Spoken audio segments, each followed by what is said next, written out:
So, thinking about self-defense, uh, so needing to defend your life, your property, your family, whatever it might be, is likely to be a fairly rare occurrence where you actually have to like get in there and fight for your wallet or fight for your family, or it's likely to be fairly rare.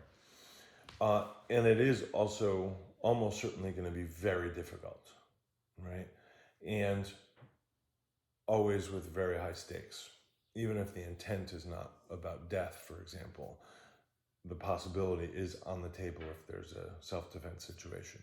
So we can presume the stakes are high, we can presume the difficulty is high, and we can presume that the rarity is fairly high, right? Like it's likely to be pretty unusual.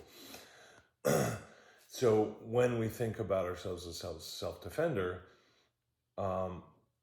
we can say, well, there's this hard thing that may happen someday at some point, and it's very rare, so it's very hard to practice it.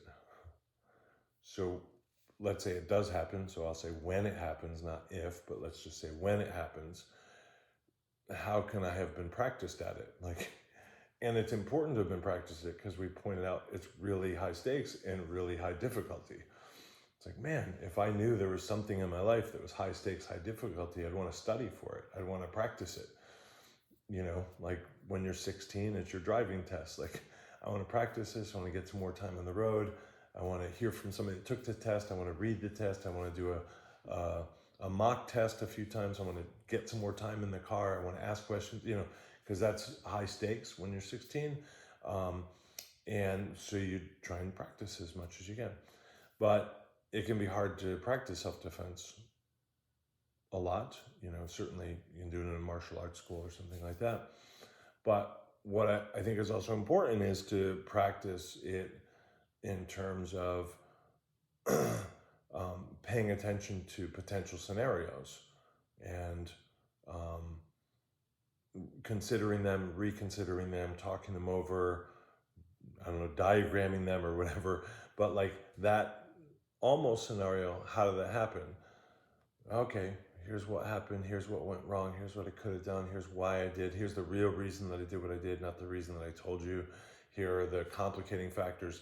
So all of these, let's call them near incidents or might have been incidents. At the time, I didn't know they were going to turn out okay, but they were considerations I had to make, you know.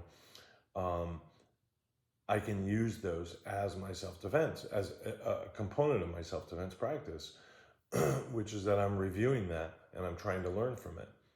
So then I have an opportunity to say, by the time, again, I won't say if, I'll just say when you have a real self-defense encounter, you've had this version of, it's not everything, but it's this version of practice many, many times, maybe thousands of times. Like, what would I do if this happens? And this guy seems, oh, it turns out he was just a guy lost or whatever. But like in the moment, I thought maybe he had a problem with me and maybe it could have. So I'm considering my exits, I'm considering my tools, I'm considering how to get away, how to take them down, how to apply a tourniquet or whatever the things are.